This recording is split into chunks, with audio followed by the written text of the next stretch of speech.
बिस्मिल्लाहिर्रहमानिर्रहीम, अस्सलाम वालेकुम। Welcome to literature with WB। और आज का जो हमारा वीडियो का टॉपिक है वो रहेगा सोशल लिंग्विस्टिक्स का चैप्टर नंबर 5, जो कि है लैंग्वेज, कल्चर एंड थॉट। ये चैप्टर काफ़ी ज़्यादा लॉन्ग है, so I will just divided this chapter into 2 parts. First वाले पार्ट में हम लोग हाफ चैप्टर डिस्कस करेंगे and the next half we will discuss in the next video. So without any further delay आज के इस video को शुरू करते हैं।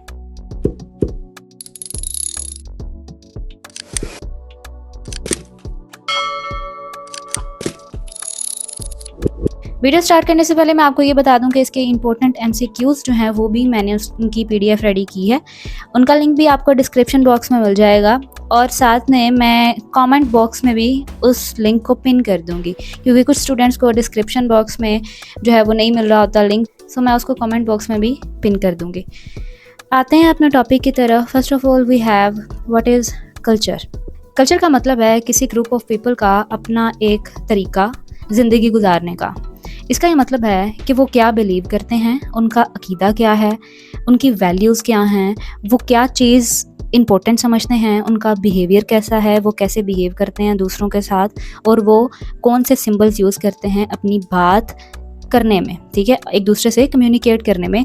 और वो सिंबल्स इतने कॉमन होते हैं कि उस सोसाइटी में रहने वाले लोगों को उन सिंबल्स के बारे में सोचने की ज़रूरत नहीं पड़ती, बल्कि वो ऑटोमेटिकली उसको समझ जाते हैं। कल्चर में ये भी चीज़ें आती हैं कि कौन सी चीज़ें मायूस समझी जाती हैं और कौन सी चीज़ें हैं उनको वो ठीक समझते हैं। हो सकता है कुछ ऐसी चीज़ें हों जो आपके कल्चर में ठीक समझी जा रही हों, जबकि दूसरे कल्चर में उनको ना ठीक समझा जा रहा हो। अगर मैं आपको एग्जाम्पल के थ्रू समझाने की कोशिश करूँ तो हमारे यहाँ क्या होता है, हमें हमारे फर्स्ट नेम से बुलाया जाता है, ठीक है, जो हमारा एग्जैक्ट नेम होता है हमें उस नेम से बुलाया जाता है, ना कि हमारे फादर के नेम से या हमारी फैमिली नेम से। जबकि अगर मैं जापान की बात करूं तो जापान में अगर आप उस पर्सन के एग्जैक्ट नेम जो उसका खुद का रियल नेम है, अगर आप उसको यूज़ करते हो, उसको उस नाम से बुलाते हो, और आपकी उस पर्सन के साथ इतनी कोई खास अंडरस्टैंडिंग नहीं है, कोई दोस्ती नहीं है, आप उसे सिर्फ एक या 2 दफ़ा मिल, आपने उसको उसके रियल नेम से बुला लिया, तो वो उसको माइंड कर जाएगा, क्योंकि उनके कल्चर में ये चीज़ अच्छी नहीं समझी जाती।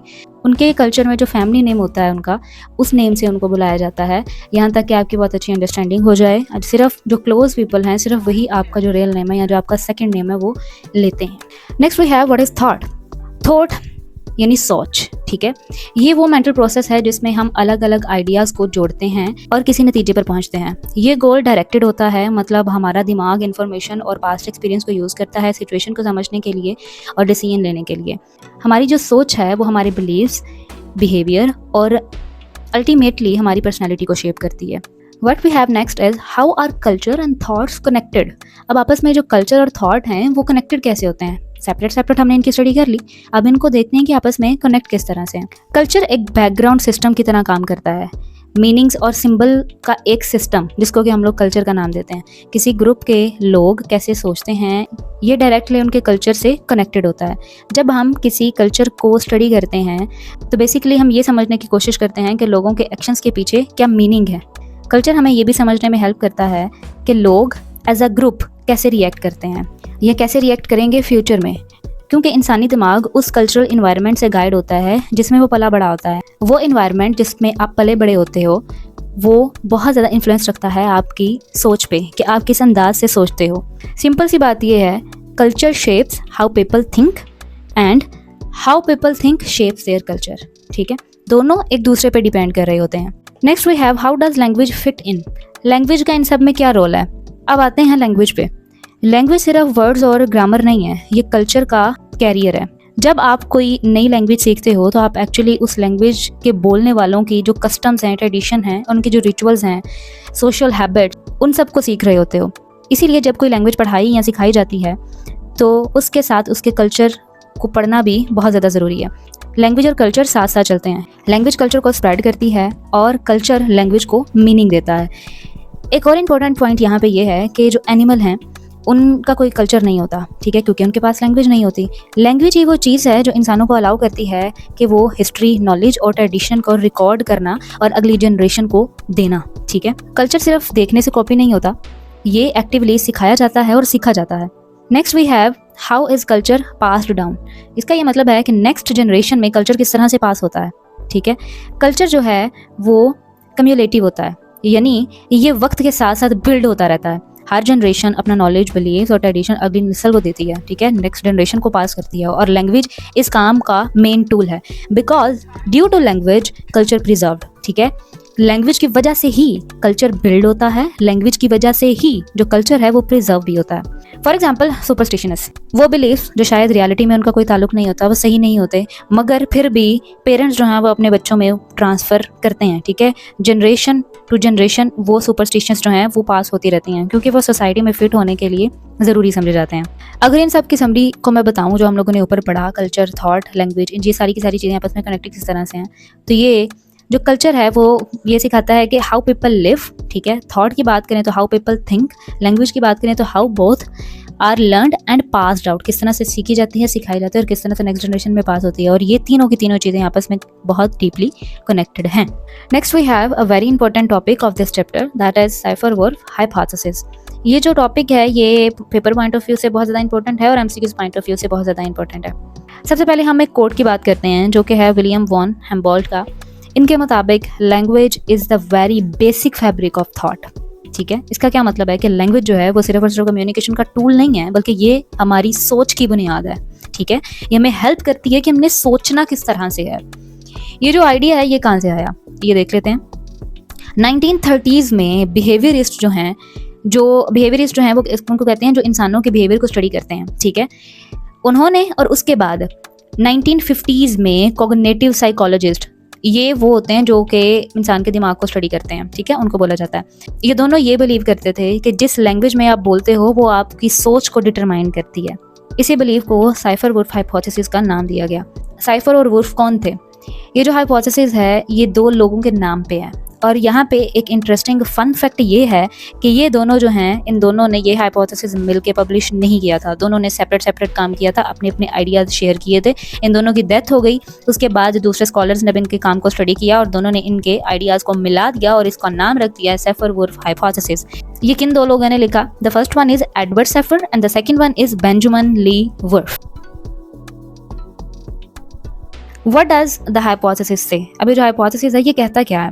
लैंग्वेज सिर्फ वो थॉट्स एक्सप्रेस करने का टूल नहीं है जो पहले से आपके दिमाग में आए, बल्कि लैंग्वेज खुद आपकी थॉट्स को शेप और कंट्रोल करती है, ठीक है। ये एक प्रोग्राम की तरह काम करती है, एक गाइड की तरह काम करती है, जिससे आप दुनिया को समझते हो और उसके साथ इंटरेक्ट करते हो। इन सिंपल वर्ड्स अगर मैं बात करूँ तो जिस लैंग्वेज में आप बोलते हैं वो इफ़ेक्ट करती है कि आप दुनिया को कैसे देखते हैं, समझते हैं और एक्सपीरियंस करते हैं। नेक्स्ट वी हैव की ideas. Thoughts live inside words, ये इस हाइपोथेसिस का की आइडिया है, ठीक है। थॉट्स वर्ड्स के अंदर होती हैं। इसका क्या मतलब है? इसका ये मतलब है कि अगर आपके लैंग्वेज में किसी चीज़ के लिए कोई वर्ड यूज़ किया जाता है, ठीक है, कि इस चीज़ को ये वर्ड बोला जाता है, अगर आप उस चीज़ के बारे में जानते हैं तो आप उस चीज़ के बारे में क्लियरली सोच सकते हैं, ठीक है, क्योंकि जब आपके सामने वो वर्ड बोला जाएगा ऑटोमेटिकली आपके जहन में उसकी पिक्चर आ जाएगी, ठीक है। और अगर आपकी लैंग्वेज में उस चीज़ का वर्ड ही नहीं है तो आपके लिए उस चीज़ के बारे में सोचना या नोटिस करना मुश्किल हो जाता है। रियल लाइफ के एग्जांपल्स अगर हम लोग देखें तो स्नो एंड आइस, इसके एग्जांपल देखते हैं। कुछ लैंग्वेजेस में स्नो और आइस के लिए बहुत सारे वर्ड्स यूज़ होते हैं, सेपरेट वर्ड यूज़ होते हैं, ठीक है। हमारे यहाँ का क्या बोला जाता है? स्नो और आइस के लिए, दोनों के लिए बर्फ़ बोली जाती है, उर्दू में बर्फ़ बोला जाता है उसको, ठीक है। अब जिस लैंग्वेजेस में डिफरेंट वर्ड्स बोले जाते हैं स्नो या आइस के लिए, तो उस लैंग्वेज के जो स्पीकर हैं वो अलग अलग टाइप की स्नो को ज़्यादा इजीली नोटिस कर सकते हैं और सोच सकते हैं उन लोगों की निस्बत जो सिर्फ एक ही वर्ड यूज़ करते हैं स्नो का, ठीक है, या फिर हमारी तरह बर्फ़ का। Next we have Hopi tribes and time. अब होपी जो लोग हैं ये अमेरिकन नेटिव का एक ग्रुप है, ठीक है, और ये टाइम के बारे में बिल्कुल अलग तरीके से सोचते हैं क्योंकि उनकी लैंग्वेज में टाइम को इंग्लिश से बिल्कुल अलग अंदाज में एक्सप्रेस किया जाता है। The third example is shades of blue in Russian language में लाइट ब्लू और डार्क ब्लू के लिए अलग अलग वर्ड्स हैं, ठीक है, जबकि इंग्लिश में सिर्फ और सिर्फ ब्लू का एक वर्ड यूज़ किया जाता है। इसलिए रशियन स्पीकर जो हैं वो दोनों शेड्स को ज़्यादा इजीली अंडरस्टैंड कर सकते हैं, उनके दरमियान फ़र्क कर सकते हैं और अपने माइंड में उस चीज़ को प्रोसेस कर सकते हैं। Next we have two versions of hypothesis. अब इस हाइपोथेसिस के, साइफर-वुल्फ हाइपोथेसिस के 2 वर्जन्स हैं, ठीक है। एक स्ट्रॉन्ग वर्जन माना जाता है और एक वीक वर्जन माना जाता है। First of all we have linguistic relativity. ये जो वर्जन है ये वीक वर्जन माना जाता है और ये वर्जन क्या कहता है? ये कहता है कि अलग अलग लैंग्वेजेस बोलने वाले लोग दुनिया को अलग अलग तरीके से एक्सपीरियंस करते हैं और देखते हैं। ये वर्जन ये कहता है कि लैंग्वेज इन्फ्लुएंस रखती है ठीक है, मगर कंप्लीटली कंट्रोल नहीं करती है कि जैसा आप सोचते हो, ठीक है। लैंग्वेज इन्फ्लुएंस ज़रूर रखती है आपकी सोच पे, लेकिन आपके थॉट्स को कंप्लीटली जो है वो कंट्रोल नहीं करती है कि आप किस तरह से सोचते हो। ये इफेक्ट रखती है आपकी डे टू डे थिंकिंग को, ठीक है, कि आप किस तरह से सोचते हो, डे बाय डे आप किस तरह से सोचती हो। आपकी जो थिंकिंग है वो बदलती रहती है, ठीक है। आपका thinking process day to day change होता रहता है, इवॉल्व होता रहता है, डिवेलप होता रहता है। और आपकी values like what you understand important, आपके नज़दीक क्या चीज़ इंपॉर्टेंट है। योर आइडियोलॉजीज, आपका वर्ल्ड वाइड जो है आपका क्या व्यू है, ठीक है, आप दुनिया को किस नज़र से देखते हो, आपके बिलीव्स क्या हैं। Next we have the second variant, linguistics determinism, और इसको स्ट्रॉन्ग वेरिएंट बोला जाता है। और ये वेरिएंट क्या कहता है, ये कहता है कि लैंग्वेज कंप्लीटली डिटरमाइन करती है कि इंसान कैसे सोचता है, इंफॉर्मेशन को कैसे समझता है और दुनिया को कैसे देखता है। इसका क्या मतलब है कि आपका जो पूरा का पूरा थिंकिंग प्रोसेस है आपकी लैंग्वेज से कंट्रोल होता है। ऊपर हमने क्या पढ़ा कि लैंग्वेज का इन्फ्लुएंस जरूर होता है आपके थॉट पे, वीकर वेरिएंट में ये बात हुई थी, लेकिन वो फुली आपके माइंड को कंट्रोल नहीं करती, ठीक है। लैंग्वेज फुली आपके माइंड को कंट्रोल नहीं करती, but in this variant they said कि लैंग्वेज जो है वो आपके पूरे के पूरे थिंकिंग प्रोसेस को कंट्रोल करती है। परसीव करना मतलब आप किस तरह से देखते हो, ठीक है। आप जैसे भी देखते हो आप अपनी लैंग्वेज के मुताबिक उस चीज़ों को देखते हो। आप चीज़ों को किस तरह से प्रोसेस करते हो, प्रोसेस का मतलब किस तरह से उसको समझते हो, लैंग्वेज के स्ट्रक्चर से समझते हो। आप चीज़ों को स्टोर किस तरह से करते हो, ठीक है। आपकी जो मेमोरी है वो किस तरह से चीज़ों को स्टोर करती है, याद किस तरह से रखते हो आप लोग, लैंग्वेज के रूल्स से आप लोग चीज़ों को याद रखते हो। नेक्स्ट हम लोग जो है वो इनको डिटेल से स्टडी कर लेते हैं। The first one is linguistics relativity, the weaker variant.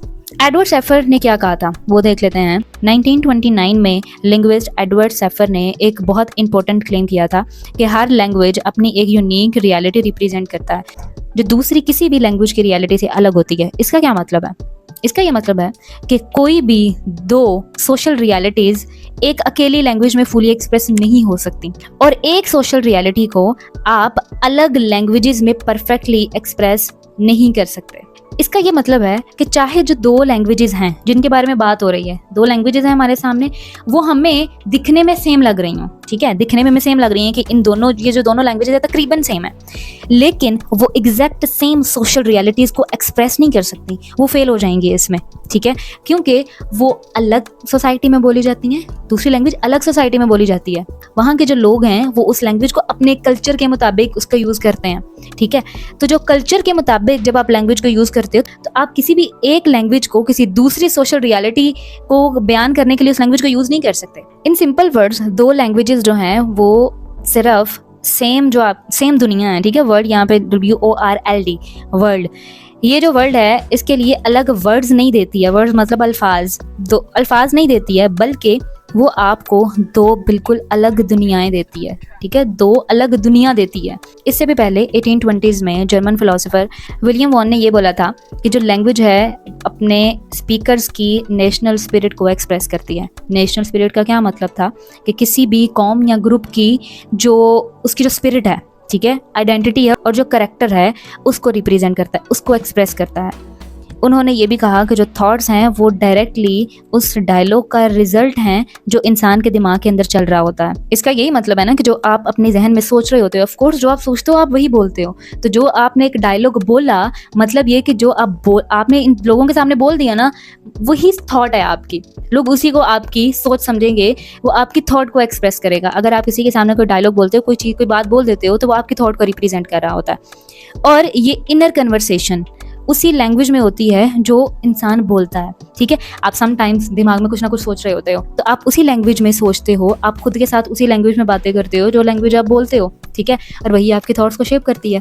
अब ये जो आइडिया है ये जर्मनी में क्यों पॉपुलर है उस चीज़ को देख लेते हैं। जर्मनी में ये आइडिया इसलिए एक्सेप्ट हुआ क्योंकि इसे नेशनल कोहेजन का नाम दिया गया।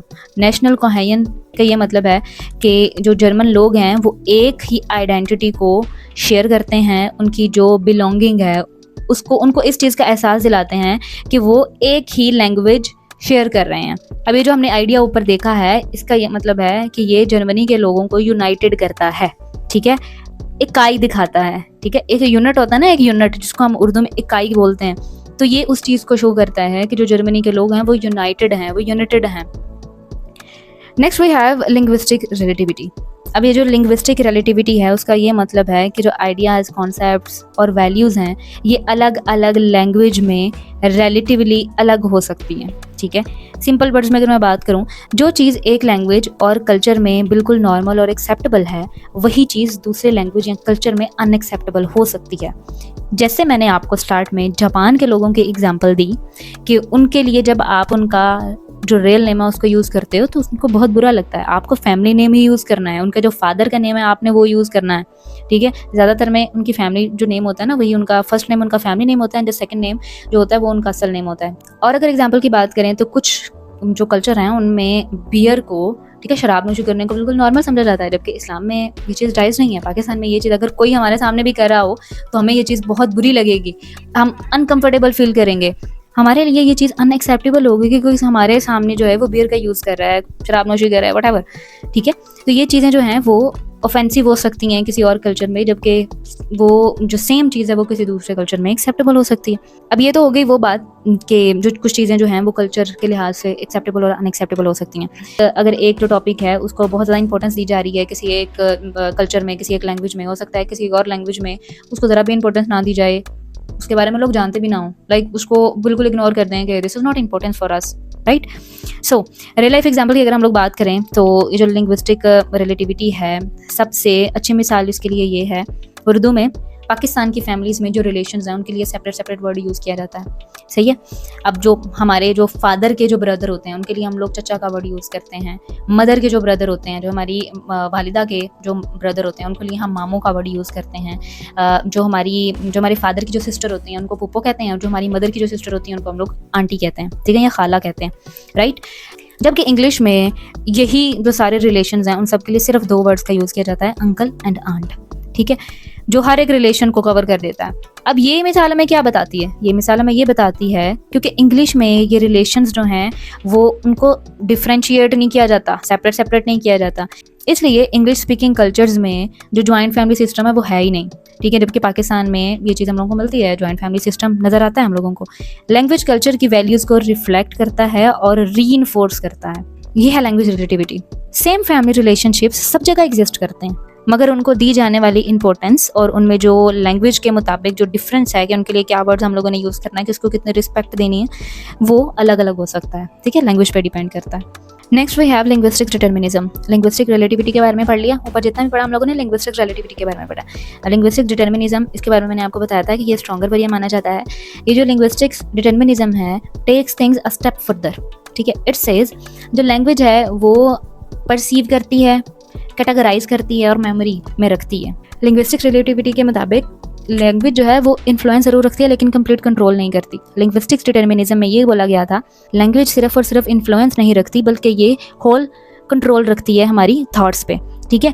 किस तरह से वो किस तरह से लोग चीज़ों को परसीव करती है, किस तरह से देखती है, नोटिस करती है, कैटेगराइज किस तरह से करती है चीज़ों को, हाउ यू ग्रुप और सॉर्ट इन्फॉर्मेशन, आप किस तरह से चीज़ों को देखते हो, ठीक है, किस तरह से कैटेगराइज करते हो। Next we have remember things, किस तरह से आप चीज़ों को याद रखते हो, आपकी जो मेमोरी में जो इन्फॉर्मेशन होती है वो किस तरह से स्टोर रहती है, ठीक है। और इन सब चीज़ों के बारे में हम लोगों ने ऊपर डिटेल से डिस्कस किया है। एग्जाम्पल की तरफ चलते हैं तब आपको इस चीज़ के बारे में ज़्यादा अच्छे से आइडिया हो जाएगा, डिफ्रेंशिएट कर सकेंगे आप लोग लिंग्विस्टिक्स डिटर्मिनिज्म में और लिंग्विस्टिक्स रिलेटिविटी में। First of all we have Zuni tribe and colours. अभी जो ज़ूनी ट्राइब है ना, ये भी एक नेटिव अमेरिकन ग्रुप है और इनके लिए ये जो ऑरेंज और येलो का जो पूरा एक कलर स्पेक्ट्रम है ना, इसके लिए सिर्फ एक ही अकेला वर्ड यूज़ होता है। ऑरेंज और येलो का जो पूरा का पूरा कलर स्पेक्ट्रम होता है ना, पूरी कलर स्पेक्ट्रम होती है, ये पूरा का पूरा उसके लिए सिर्फ एक ही वर्ड यूज़ होता है, सेपरेट वर्ड नहीं, सिर्फ एक वर्ड यूज़ होता है। इंग्लिश में हमारे पास इन दोनों वर्ड्स के लिए सेपरेट वर्ड्स हैं, येलो और ऑरेंज हम लोग यूज़ करते हैं। इसका रिजल्ट ये निकलता है कि एक इंग्लिश स्पीकर जो है वो इजीली येलो और ऑरेंज में फ़र्क कर लेता है, जबकि जो ज़ूनी स्पीकर्स हैं ये इन दोनों के लिए फ़र्क नहीं करते। उनके लिए क्योंकि लैंग्वेज में वर्ड ही नहीं है तो वो इन चीज़ों को डिफ्रेंशिएट कैसे करें।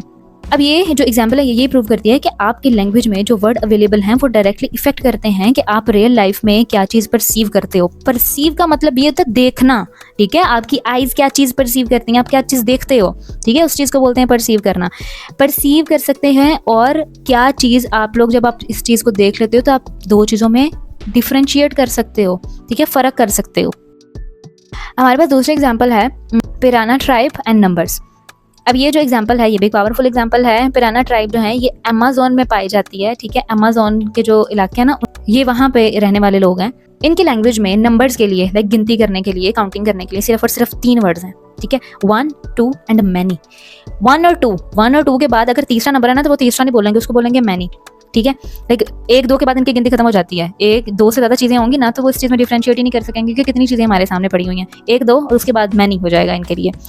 एक साइंटिफिक एक्सपेरिमेंट में ये क्लियरली शो किया गया कि जो पिराना ट्राइब के जो लोग हैं वो 3 से ज़्यादा, ठीक है, लाइक 3 से ज़्यादा जब उनके पास चीज़ें होती हैं तो उनको मेमोराइज करने में उनको बहुत ज़्यादा मुश्किल पेश आती है, और वो एक्यूरेटली नहीं बता सकते कि अगर उनके सामने 4 ऑब्जेक्ट पड़े हुए हैं तो वो उनको पहचान सकें, नहीं, वो उनमें डिफ्रेंशिएट ही नहीं कर सकते। ये चीज़ ये प्रूव करती है कि जो पिराना ट्राइब की जो लैंग्वेज है ना वो लिमिटेड कर देती है उन लोगों को, ठीक है, उनकी कॉग्निटिव एबिलिटी को भी लिमिटेड कर देती है, यानी उनकी जो सोच है और जो काउंटिंग करने की जो एबिलिटी है उस चीज़ को लिमिटेड कर देती है, क्योंकि उनके लैंग्वेज में बड़े नंबर्स ही नहीं है, उनके लिए कोई वर्ड्स ही नहीं है, बड़े नंबर्स के लिए कोई वर्ड्स ही नहीं है, इसलिए उनका दिमाग उनकी जो इन्फॉर्मेशन है उस चीज़ को प्रॉपरली प्रोसेस नहीं कर सकता। अब ये था लिंग्विस्टिक डिटर्मिनिज्म का सबसे स्ट्रॉन्ग एविडेंस। जिस लैंग्वेज में आप बोलते हो वो लिटरली आपके सोचने और इन्फॉर्मेशन प्रोसेस करने की एबिलिटी को शेप और लिमिटेड करती है। मुझे उम्मीद है कि आपको इस चीज़ की समझ आ गई होगी। Next we have in linguistics imperialism. Video I guess long हो गई है। नेक्स्ट वीडियो में हम लोग लिंग्विस्टिक्स इंपीरियलिज्म के बारे में स्टडी करेंगे और उसके फीचर्स वगैरह देखेंगे, और भी जो आगे के जितने भी टॉपिक्स हैं वो इंशाल्लाह नेक्स्ट वाली वीडियो में हम लोग उसको कवर करेंगे पार्ट 2 में, वो भी मैं जल्दी अपलोड करूंगी। मुझे उम्मीद है कि आपको आज के इस लेक्चर की समझ आई होगी, लेकिन फिर भी अगर आपको कोई क्यूरी हो तो आप मुझसे इंस्टाग्राम पर रब्ता कर सकते हैं। इन स्लाइड्स का लिंक मैं डिस्क्रिप्शन बॉक्स में दे दूंगी, और साथ ही साथ इंपॉर्टेंट एमसीक्यूज का PDF का लिंक भी आपको डिस्क्रिप्शन बॉक्स में मिल जाएगा। चैनल पे नहीं है तो चैनल को सब्सक्राइब कर लें, वीडियो पसंद आई हो तो लाइक कर लें। इंशाल्लाह मिलते हैं नेक्स्ट वाली वीडियो में, तब तक अपना ख्याल रखिएगा। अल्लाह हाफिज़।